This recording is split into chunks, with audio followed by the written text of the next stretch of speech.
Então, boa noite a todos, muito obrigada pela presença. Eu sou a Aline Porto, eu sou professora do INSPER e sou coordenadora da plataforma de empresas familiares da escola, tá? A plataforma de empresas familiares é uma iniciativa do INSPER que une os nossos vários esforços ao redor de empresas familiares.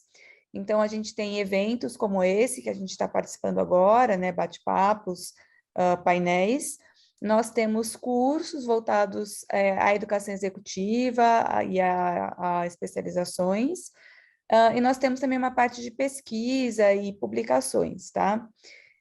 O site do INSPER está com alguns problemas, mas tem uma página lá, se vocês colocarem, né, no Google, Plataforma de Empresas Familiares INSPER, vocês vão conseguir acessar a página.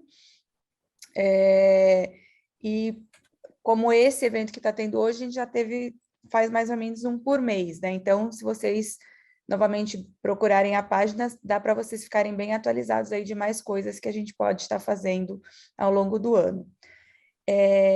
Hoje nós vamos falar sobre o tema de mediação e eu convido a minha colega Fernanda, que além do meu day job INSPER, eu tenho um outro day job, que eu sou sócia da Benian Global, que é uma consultoria de empresas familiares, e a Fernanda é minha colega lá e vai fazer a mediação aí para a gente. E também é professora do INSPER, vou deixar ela se apresentar. Em termos de processo, tá, gente? Aqui é uma sala de Zoom normal, como se vocês estivessem numa reunião de Zoom. Então, se vocês quiserem fazer pergunta, comentar, podem ficar bem à vontade. É só abrir o microfone de vocês e falar, ou também, se preferir não interromper o andamento da conversa, ou tiver menos à vontade, o microfone não estiver tão legal, podem colocar a pergunta no chat, que aí a gente vai olhando e a Fernanda vai fazendo a pergunta aí para os painelistas, tá bom? Obrigada e bom evento a todos. Obrigada, Aline.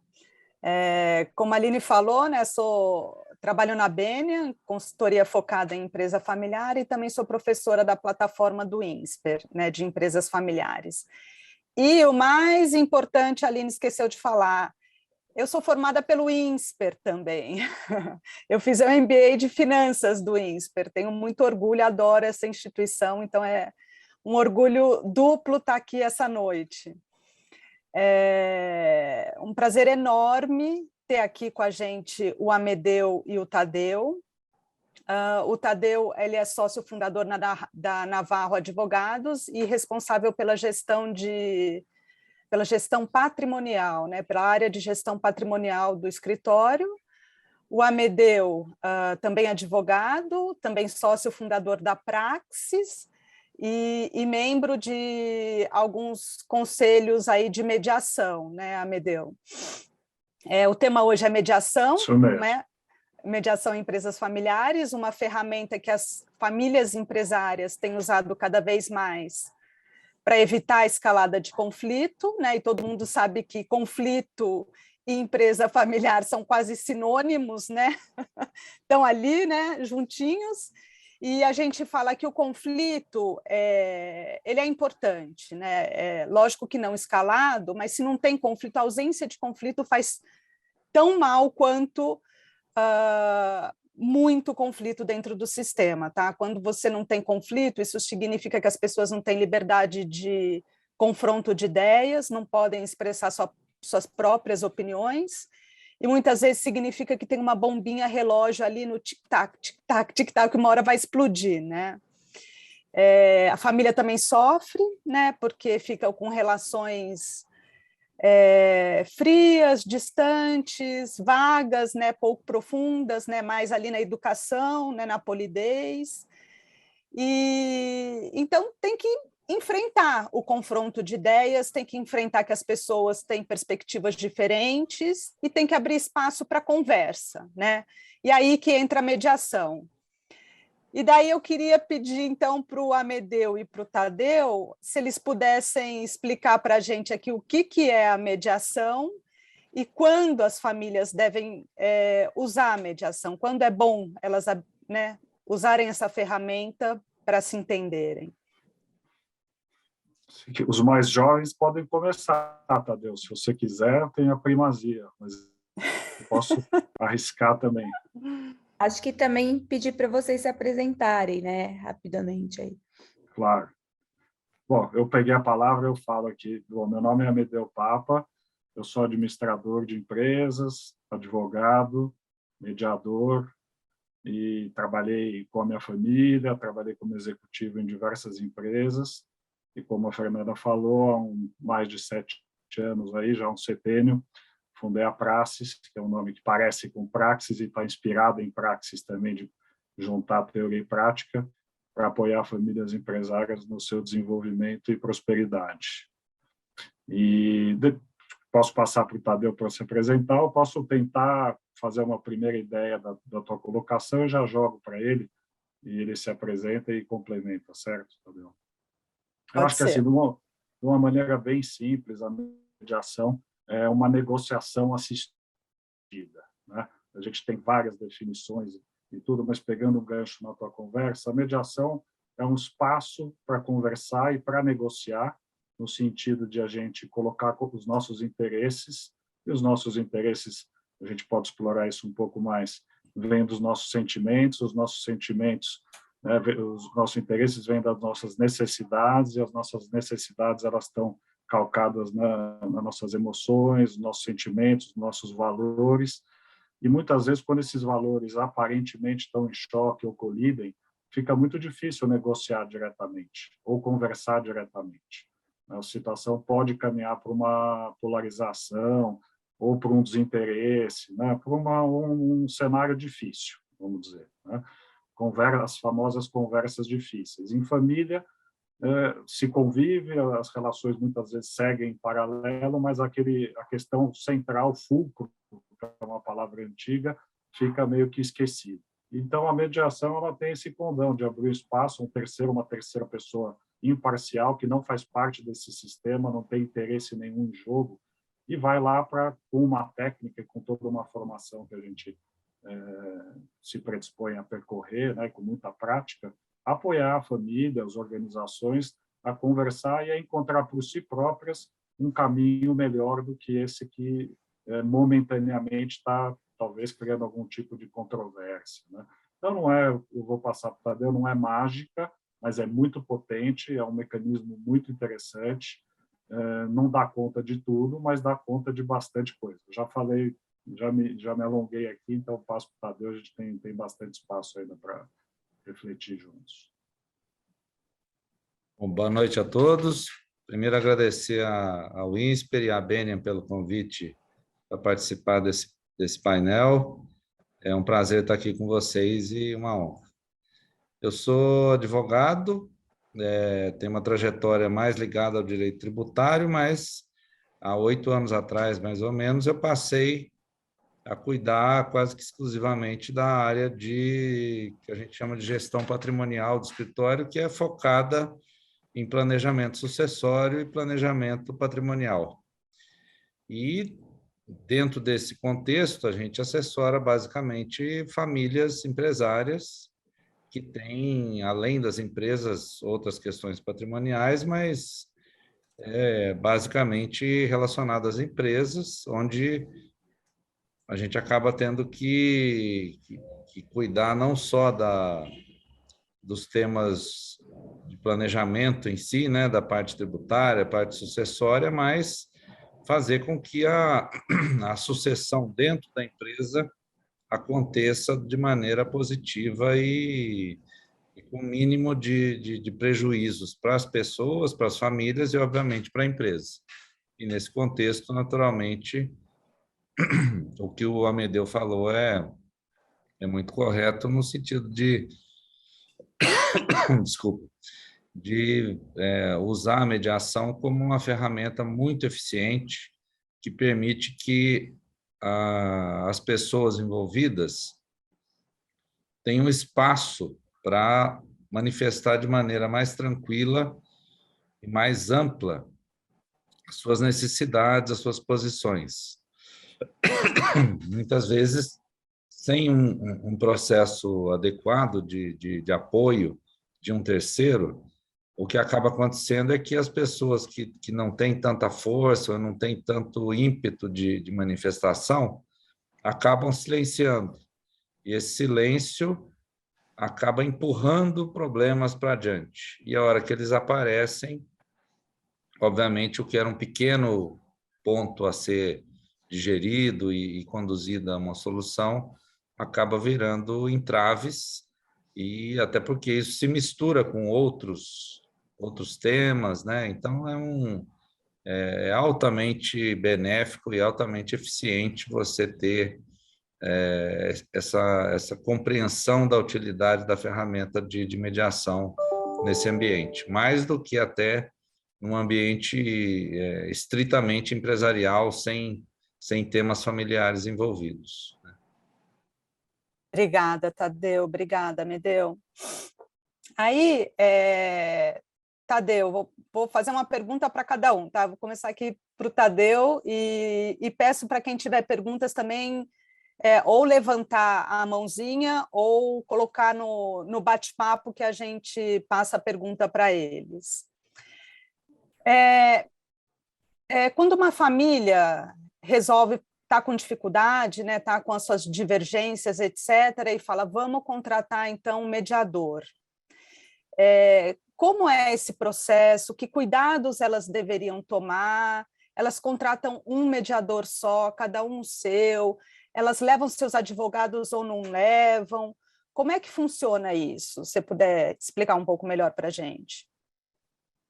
O primeiro de tudo é, muitas vezes, romper a tendência que acontece muito em núcleos familiares, que é a existência de alguém que acha que pode ser o mediador, que é aquela pessoa que tem uma certa afluência sobre os demais, por N motivos, e essa pessoa que é da família, não precisa, eu mesmo sempre fiz isso aqui dentro da família e sempre deu certo.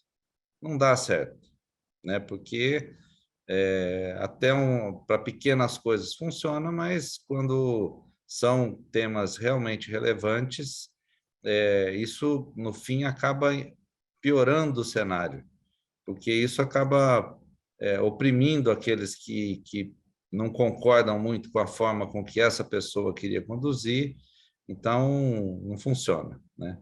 Então, a primeira... Seja, Oi, o que eu estou entendendo aqui, que você está falando apesar das famílias, né, normalmente tem aquelas pessoas que são os conciliadores, né, aqueles que ouvem, que tentam fazer as amarrações, etc., nem sempre aquelas pessoas mais incomodadas se sentem confortáveis, né, de falar de verdade aquilo que elas sentem, aquilo que elas discordam.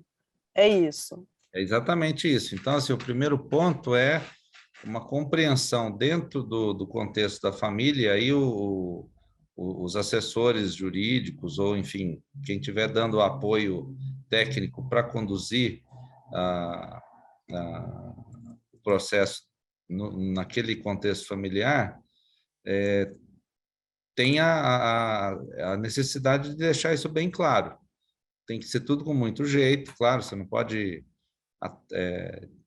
simplesmente dizer que a pessoa não funciona, você tem que mostrar o valor e os benefícios de ter um terceiro com técnicas apropriadas, porque o mediador não é só um sujeito de bom senso, ele tem técnicas desenvolvidas para isso.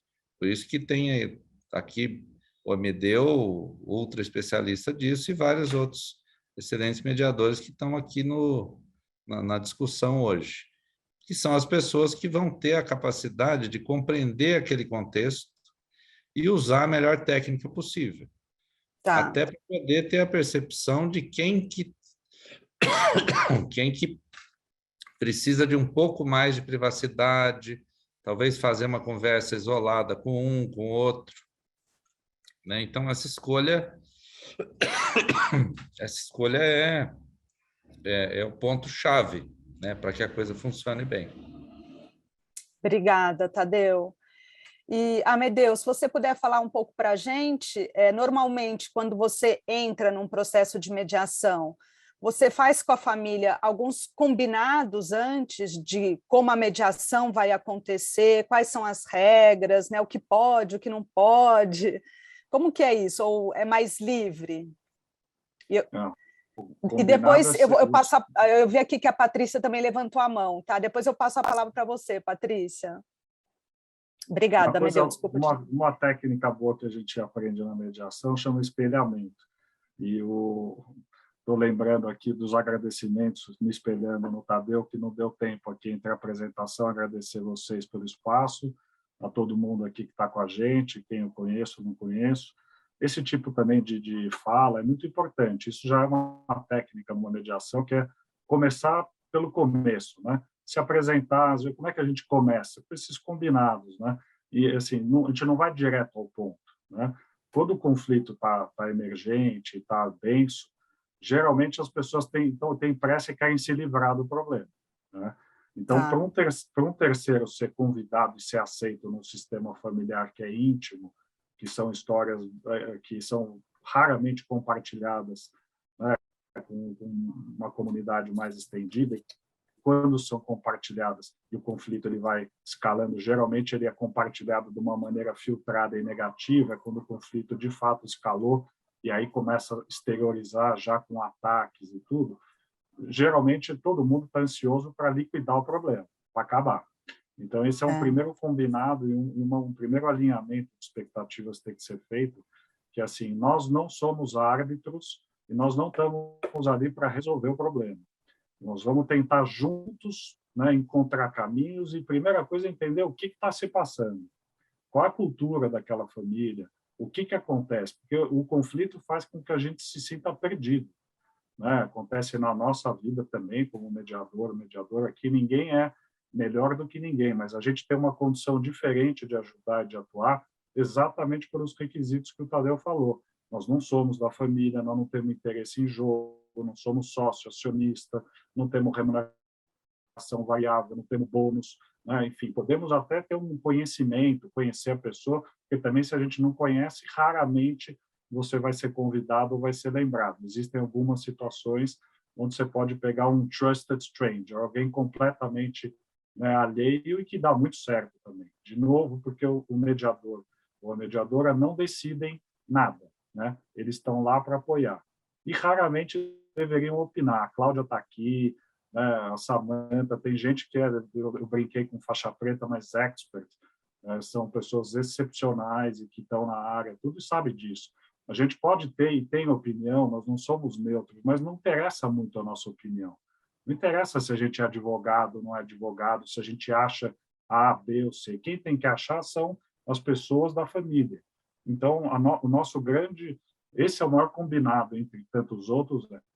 O que a gente vai fazer é ajudar a fazer boas perguntas e um papel de agente de realidade, né? Se esse conflito caminhar para uma solução ou para um acordo, nós vamos juntos com as pessoas, né? A gente não chama nem de partes, com os participantes da mediação, verificar se aquela premissa, se aquele acordo, se aquele combinado é execuível.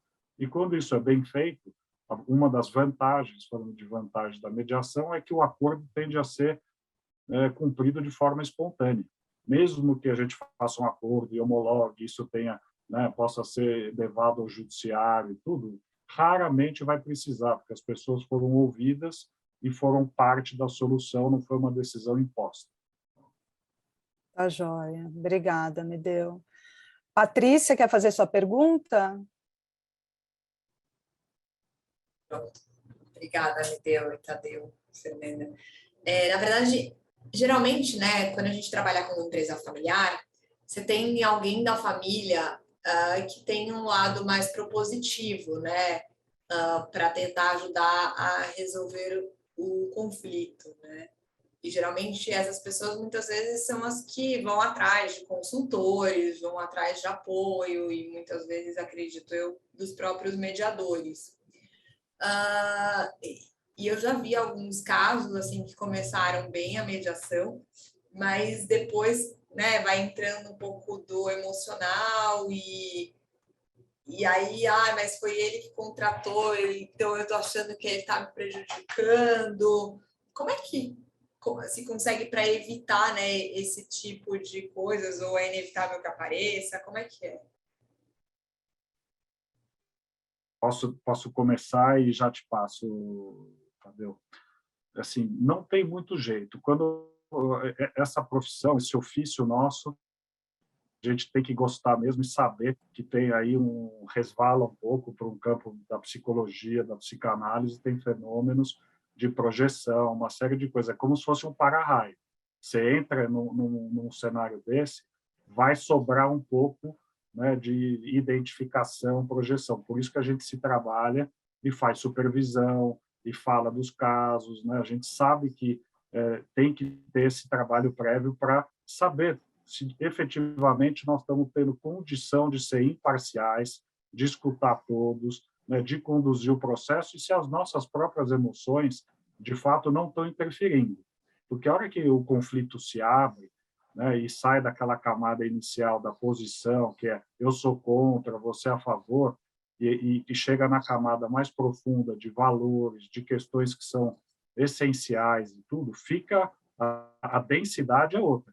Então, você tem que realmente estar muito preparado. E acho que pode dar esse tipo de ruído, Patrícia.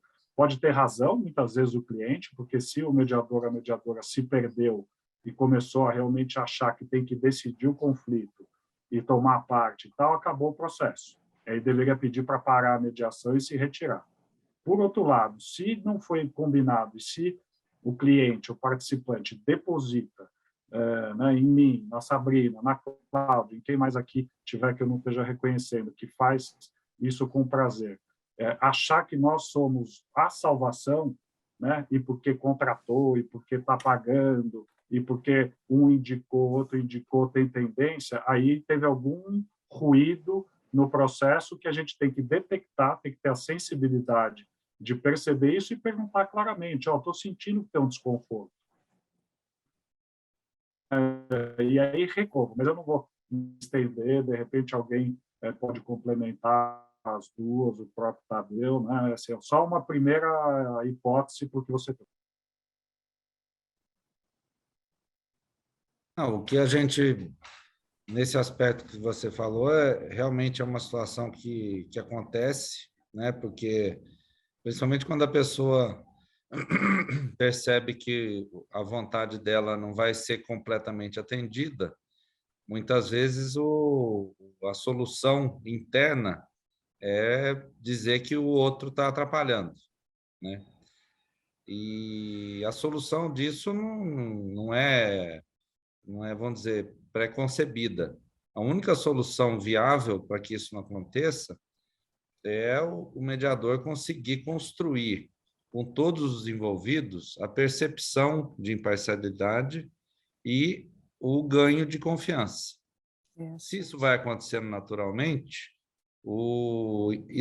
essa resistência vai aparecer, mas ela vai aparecer de um jeito que é possível transpor. E talvez também já começar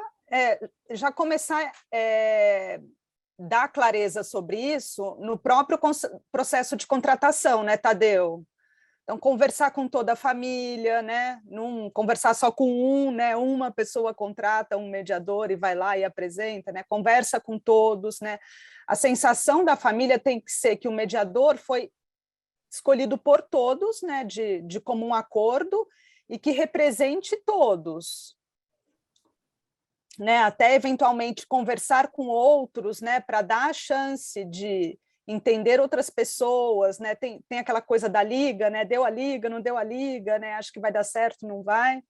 Então, tomar um cuidado muito grande desde o processo, né? De escolha, para que sempre a família tenha esse sentimento de que nós estamos contratando e ele vai trabalhar para todos nós, né? Na verdade, a percepção positiva, ela acontece quando a família, vamos dizer, os integrantes das famílias, porque muitas vezes a questão da empresa familiar envolve mais de uma família ou mais de um núcleo de família. Isso é o mais comum, inclusive, né? É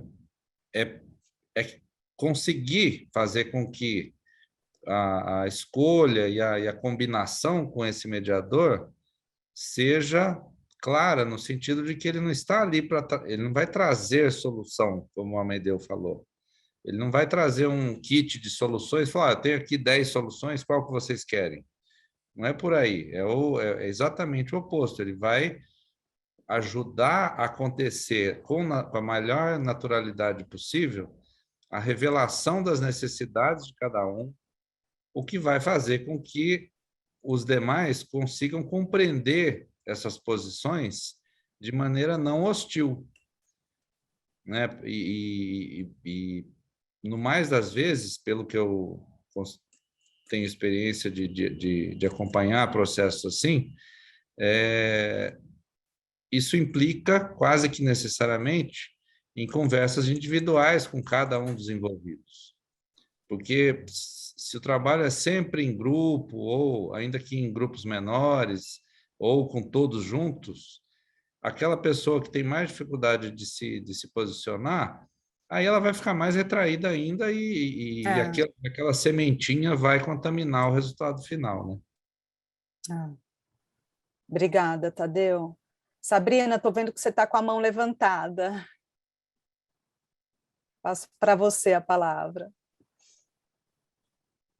Boa noite a todos. Eu queria fazer uma pergunta para vocês, que eu costumo sempre falar da importância do advogado na mediação, né? E muitas vezes é o próprio advogado que fala sobre o mediador, né? Sobre o processo de mediação para as partes, para as empresas familiares, e é ele que acaba fazendo essa parceria e propondo, né, para a empresa familiar o processo de mediação e o próprio mediador para conduzir esse processo, né? A minha pergunta é no sentido de como escolher esse profissional mediador, né, ou mediadora, se vocês têm alguma dica, assim, como vocês fazem, talvez como o Tadeu na posição de advogado, né, como que ele orienta os clientes na escolha do melhor mediador. A gente sabe que os mediadores têm formações diferentes, têm abordagens diferentes,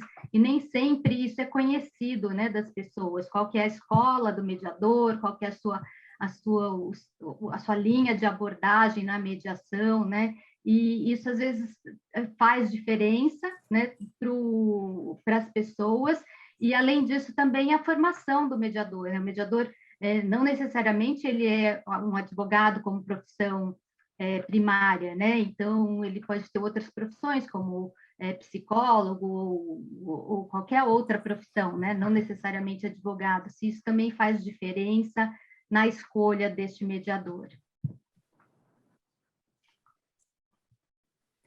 Quer começar, Amedeo?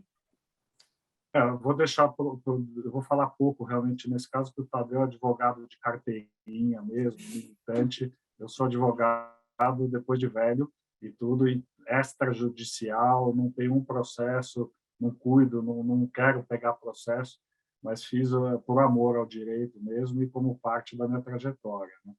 Eu acho que assim, o Tadeu já tinha falado, acho que o primeiro requisito, como procurar, tal, Sabrina, é a confiança, né? A pessoa tem que ter a confiança das pessoas, que é um elemento ambíguo, é objetivo e subjetivo, tem um elemento intuitivo, né? É aquela coisa de bater o santo. Ele pode se chamar de estereótipo, de preconceito, tal, mas tem um negócio assim, essa pessoa me inspira confiança ou não inspira?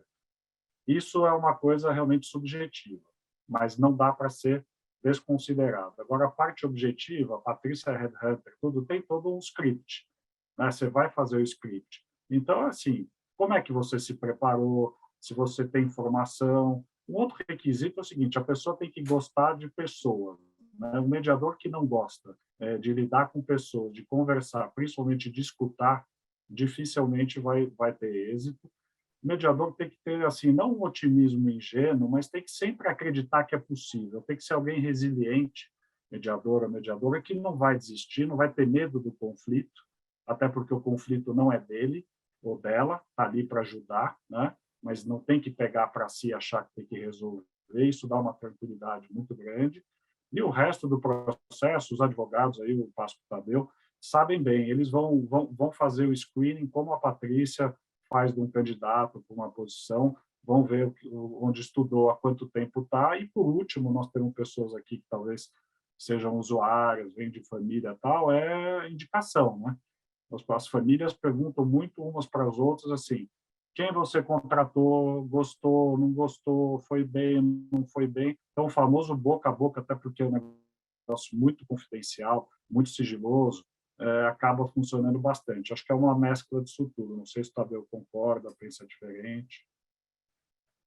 Não, concordo, com certeza, e um ponto que eu sempre levo em consideração quando a gente vai sugerir uma mediação nos ambientes de empresas ou de grupos familiares, é conhecer bem a cultura da família. Porque você tem famílias que têm uma cultura mais racional, que aí a coisa tem que ser conduzida com ferramentas, né, de técnica de mediação mais procedimental, vamos chamar assim, porque a família tem aquela cultura já estabelecida de querer as coisas mais, vamos chamar, entre aspas aqui, tá? Não me levem a mal, mas, vamos dizer, famílias mais germânicas. Tem que ser uma coisa mais, ó, assim, assim, assado, e tem que ter uma regra muito clara, não tem muito espaço para flexibilizar o procedimento. E você tem as famílias mais italianas, vamos chamar assim, que se quiser forçar uma coisa muito rígida, não sei o que lá, não vai funcionar, né? Estou dando exemplos aqui com todo o erro que ficar, vamos dizer, colocando rótulo é ruim, mas espero que tenha sido suficiente para transmitir o que eu estou pensando, né? Mas, assim, conhecer razoavelmente a cultura de cada família ajuda muito a trazer o mediador ou mediadora mais próximo daquele jeito de ser. Isso vai permitir que o tempo para ganhar a confiança daquele núcleo, daquela família, seja mais acelerado. Então, a gente reduz aquele risco que a Patrícia perguntou. Claro que isso é só um indicativo de redução do risco de ter muita resistência, mas é muito importante. Não adianta forçar, por mais competente que seja, por melhor que seja o histórico, não adianta forçar um estilo que aquele contexto cultural da família não está acostumado, né? Então, acho que esse é um ponto que é bem subjetivo, tá? Claro, não está até difícil explicar de maneira mais objetiva, mas é algo que tem que ser pensado quando se vai trazer um certo perfil de mediador, né?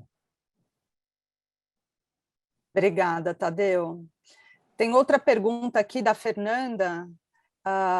Ela quer saber se, após um fechamento de um acordo, se o mediador deve continuar para garantir o cumprimento do que foi acordado entre as partes, né? Como é que funciona isso? Tadeu, se você puder falar. Assim, o ideal é que não, porque o que acontece? Uma vez fechado o acordo, o cumprir o acordo passa a ser um tema mais, vamos chamar, de capacidade de execução daquilo que foi combinado.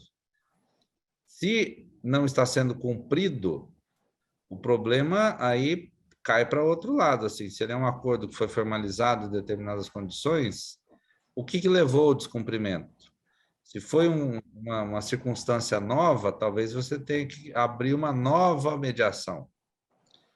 Mas não é que o mediador ou mediadora vai ficar acompanhando aquilo. Ele, exatamente por ter conhecido como que tudo aquilo foi construído e tal, ele vai ser o melhor apoio possível quando enroscar de novo o processo. mas não que ele vai ficar acompanhando para cobrar das pessoas se elas estão cumprindo ou deixando de cumprir por motivo A, B ou C. Tá, tá. Se eu E é puder só discutir... complementar, só dar um pequeno acréscimo, que é assim, aproveitando que meus filhos estão aqui assistindo, os dois mais velhos, assim, eu acho que tem uma questão de... É importante a gente esclarecer, assim, a mediação ela é voluntária, a gente convida a participar. Não é um processo judicial arbitral que você é obrigado a participar. Se alguém entra com uma ação contra você no judiciário, você tem que se defender, senão você vai perder, né, chama revel, tal, com todas as consequências. Tem que contratar um advogado e se defender. E na arbitragem, não é voluntário. Na mediação, tem uma outra palavra importante que é a boa-fé, você participa se quiser e enquanto quiser. Você pode sair a qualquer momento. Então, se eu brinquei com eles, porque eu convidei eles para estar aqui, mas se eu tivesse falado, vocês têm que vir e tal, provavelmente eles não estariam aqui, ouvindo, né? Então, muda muito a questão da lei e você chegar e falar, um juiz falou, o árbitro falou, tem que cumprir. Se a parte ali não se sentiu ouvida, e apesar do processo ser longo, anos e anos, e ter gasto muito, ainda a chance de se insurgir e de não cumprir é enorme.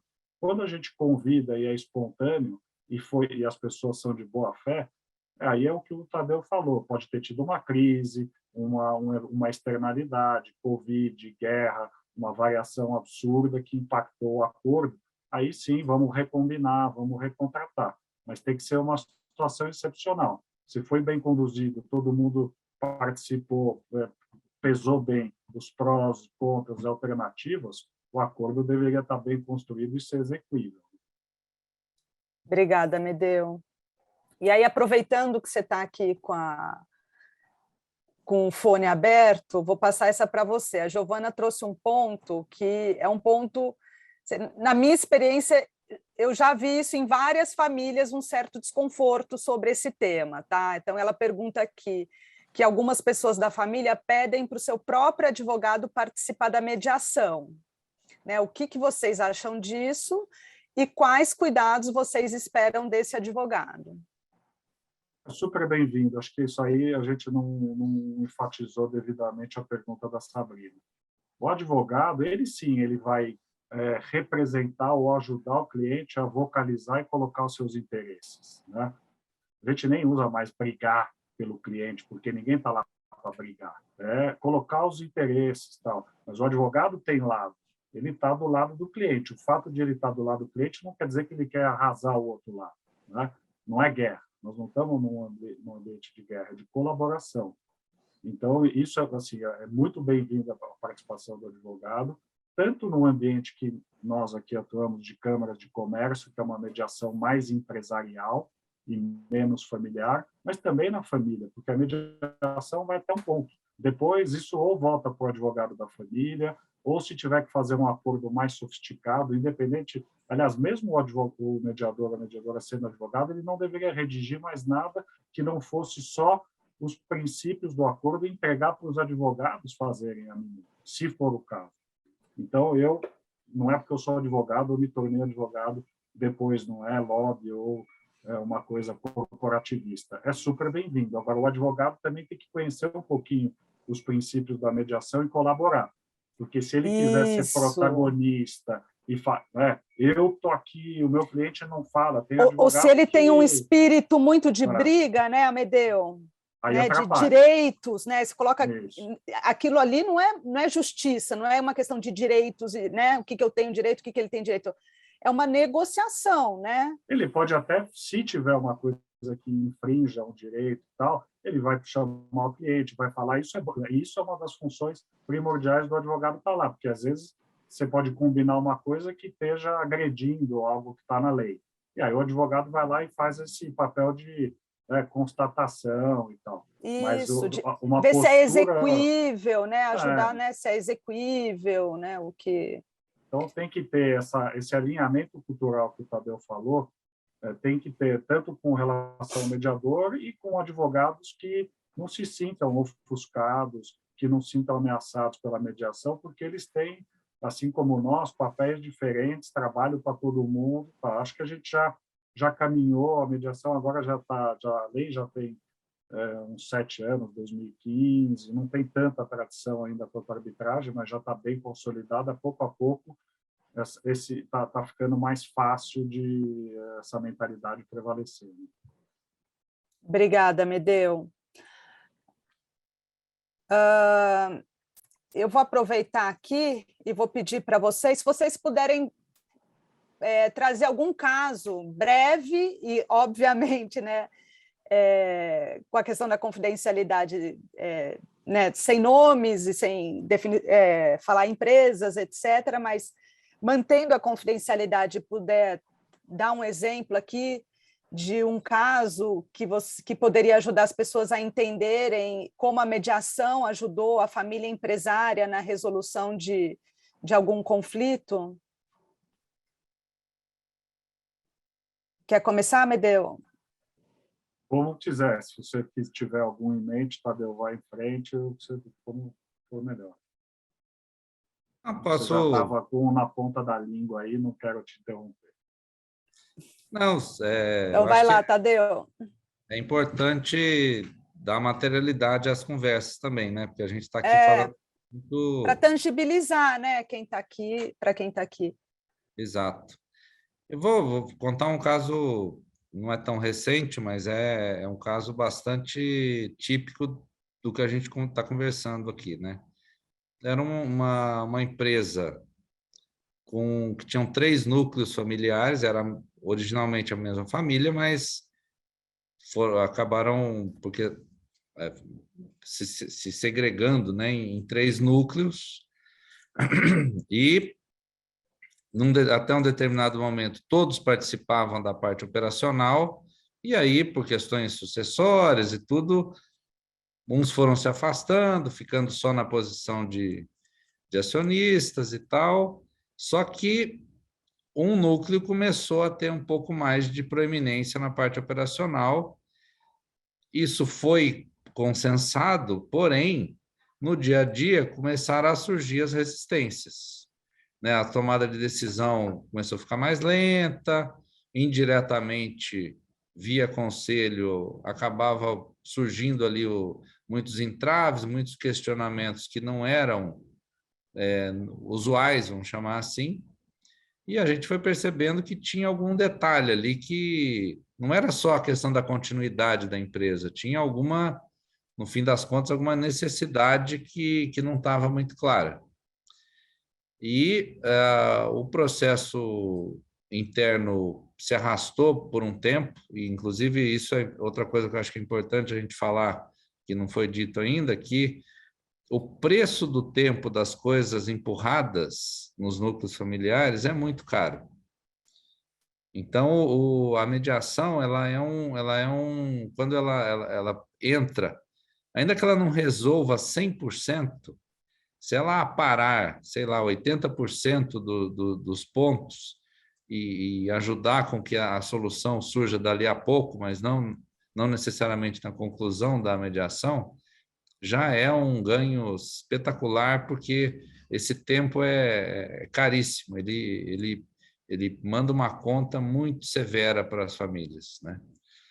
E aí, nesse caso, ficou durante um ano e meio, as coisas sem conseguir ser decididas, isso começou a afetar o operacional da empresa, e a gente percebeu que tinha algum tema não operacional, não empresarial em si, que era já 2 desses núcleos estavam com questões internas de sucessão dentro deles e que estavam impedindo um posicionamento em relação à empresa. Enfim, chegarem a uma conclusão, né, o próprio núcleo não conseguia se entender no seu próprio posicionamento, é isso que você está falando? Então, eles acabavam não posicionando. Isso começou a criar empecilhos operacionais mesmo. Algumas decisões de investimento, é um setor muito pesado, né? Requer muito investimento e tal. E aí o que aconteceu foi que a gente sugeriu sair do ambiente operacional em si e discutir qual que era qual que era o tipo de interesse que cada núcleo realmente tinha na empresa e quais que eram as necessidades dentro de cada núcleo das pessoas envolvidas, aquelas que estavam mais próximas do operacional e aquelas que estavam completamente distantes. E aí o mais interessante, por isso que eu lembrei desse caso, é que a conclusão, e isso foi muito satisfatório, foi que, no fundo, eles estavam querendo sair do operacional e não tinham coragem de falar, porque já era a quarta geração e eles tinham vergonha de dizer que não queriam mais a empresa da família. E isso acabou surgindo quando o processo de mediação deu conforto para as pessoas falarem com sinceridade a sua necessidade. Não é que elas não confiavam no outro núcleo, não era nada disso, que era o que a externalização era de desconfiança, mas no fundo não era nada disso. E aí o processo de mediação, e aí tinham 2 mediadores fazendo todo o trabalho, conversando individualmente dentro de cada núcleo, com cada pessoa, tal. Aí uma hora apareceu a verdade. Num núcleo primeiro e depois o outro era a mesmíssima coisa.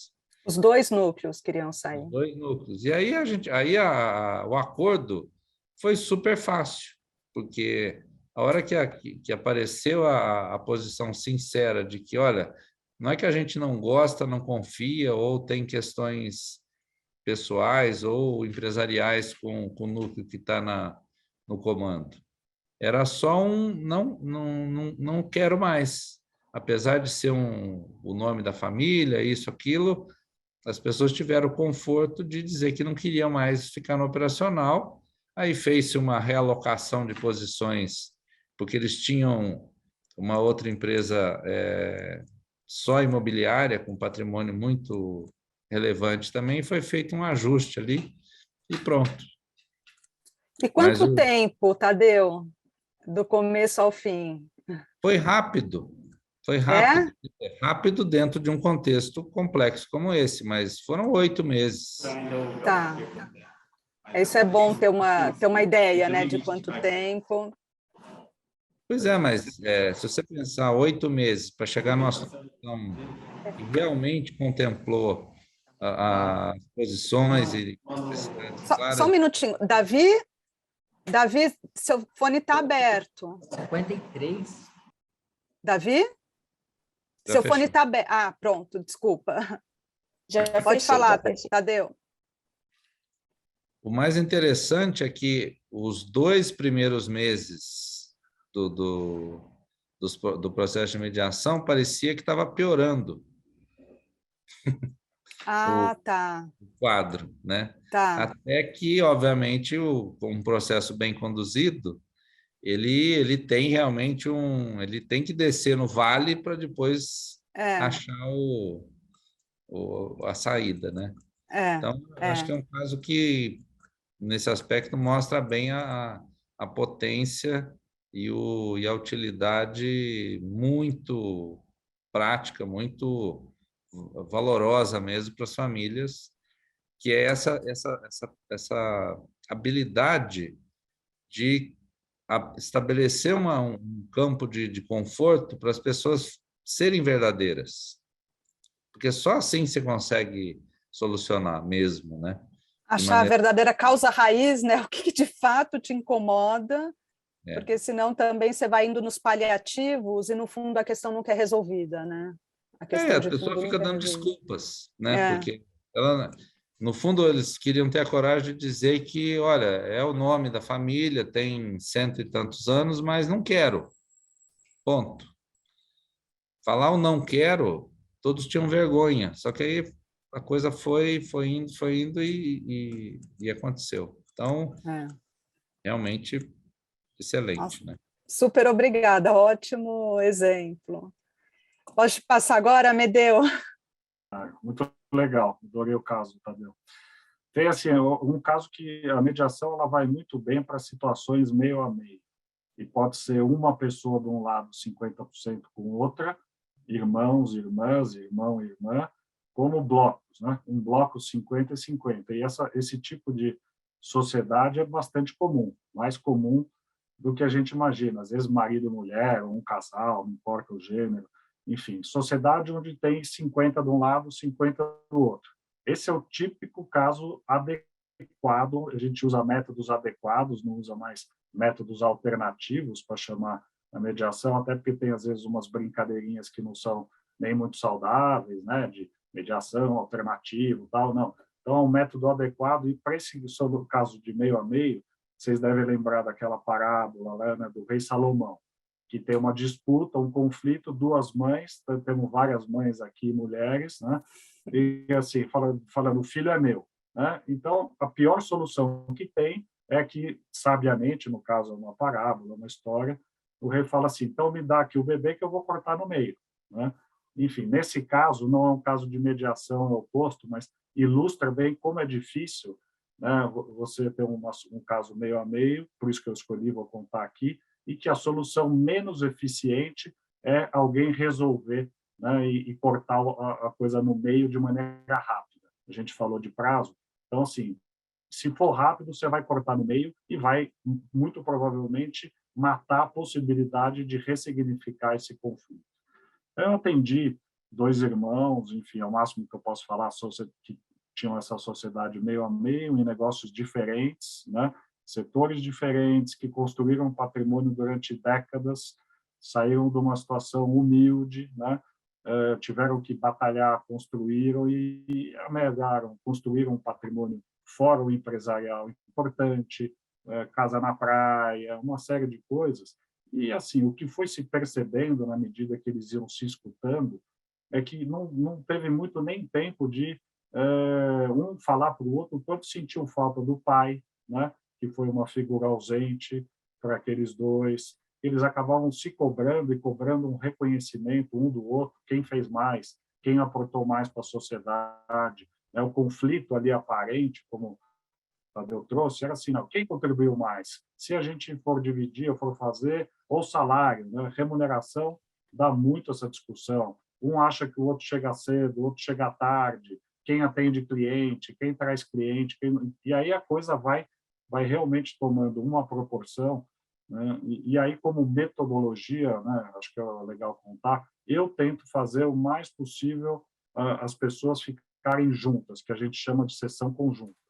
Eu acho que isso, na medida que a gente vai ganhando experiência em família, como o Tadeu falou, vai ser complicado, vai ter dia que vai sair pesado, que você tem a sensação que andou para trás, que não vai chegar a lugar nenhum, e usar esses encontros privados com muita parcimônia.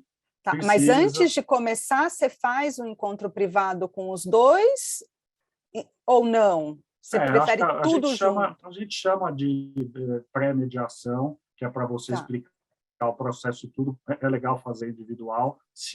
Outra coisa importante, né? Muitas vezes numa família a gente utiliza a mediação como uma ferramenta sem nomear e tem que ter muito cuidado para dizer o que é consultoria, o que é ouvir todo mundo, aonde a gente está utilizando a mediação. Nem sempre é uma mediação pura. Nesse caso era, por isso que eu estou contando.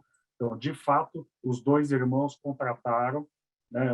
No meu caso era a mim, um terceiro imparcial para conversar e acabaram, de fato, encaminhando uma série de coisas.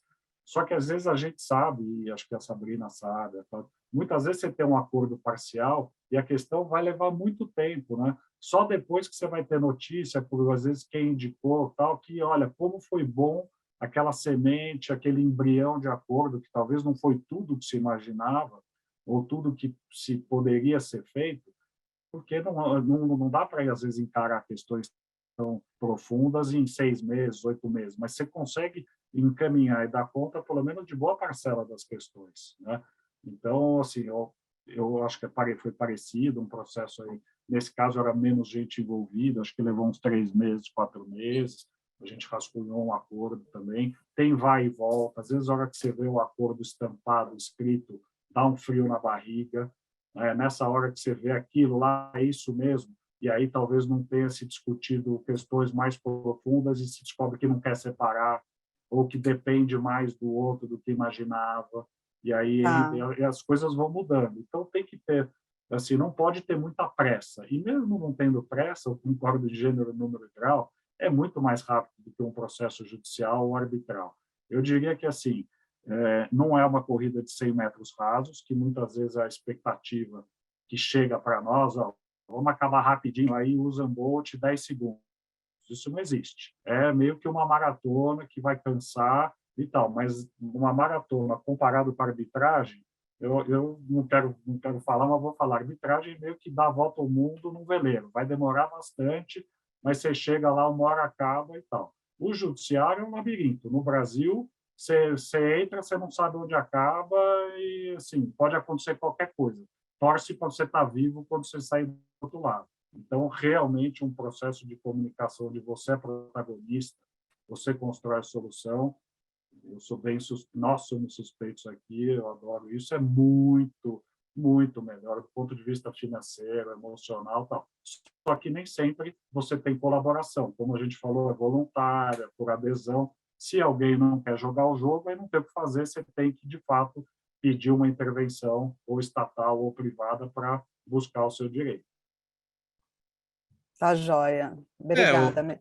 Pode falar, Tadeu. Outro ponto que tem, né, Medeu, é que muitas vezes, claro, quando o conflito é muito extremo, aí não, sem dúvida acaba virando, se não tem uma solução mediada, você vai virar uma disputa, seja judicial, seja por outro método, né? Mas no mais das vezes, o que acontece, vamos dizer, em assuntos de temperatura média para baixo, não é a judicialização, é a procrastinação do assunto, é empurrar o assunto. Ah, deixa aí, daqui 20 anos, a hora que entrar os filhos, isso aí se resolve. Resolve nada, você está explodindo o negócio, né? Então, infelizmente, a alternativa a uma solução mediada é empurrar o problema para o futuro, no mais das vezes. E isso é extremamente daninho para o negócio. E a hora que o negócio começa a ser afetado, obviamente, isso é um bumerangue, né? Afeta o negócio, piora o clima, a renda, o patrimônio, blá, blá, blá, blá, blá. Aí a temperatura sobe para todo lado, não só naquele que era o povo em si em conflito, né? Procrastinar é só aumentar a dor, né? Aumentar o ressentimento, aumentar a mágoa, e não resolve, né? Só aumenta no fundo, né? Enfim. Não decidir é decidir, né? Que é uma coisa contra-intuitiva. Quando a gente que não é o perigo, decide, né? nós que as estamos pessoas decidindo. Né? Isso é uma boa analogia para a mediação. Muitas vezes é só identificar que o elefante está na sala lá, e ninguém está vendo. Ficou vários anos ali e tal, e de repente a gente se dá conta. E o que faz com isso? Né? Muito bom, gente. A gente está chegando aqui ao final, queria ver se alguém tem mais alguma pergunta. Se quiser levantar a mãozinha. Então, acho que na ausência de perguntas, a Cláudia aqui está falando, o processo acaba, mas o problema continua. Em que sentido aqui, Cláudia? De quando vai para o processo. Estou entendendo que quando você vai para o judiciário, o processo acaba, mas o problema continua, né? E destrói famílias, né? A família acaba muitas vezes, né? É isso mesmo, entendi agora, Cláudia, desculpa. Então, tá bom, queria agradecer a presença de todos, agradecer o Tadeu e o Amedeo por esse bate-papo, adorei, muito bom, super obrigada, e vamos combinar outros. Com prazer. Obrigado você de novo, Tadeu, por dividir, todo mundo que ficou nesse horário que não é simples, então nos sentimos prestigiados aí, né? Obrigado para todos, esperamos ter outras vezes. Tá joia, gente.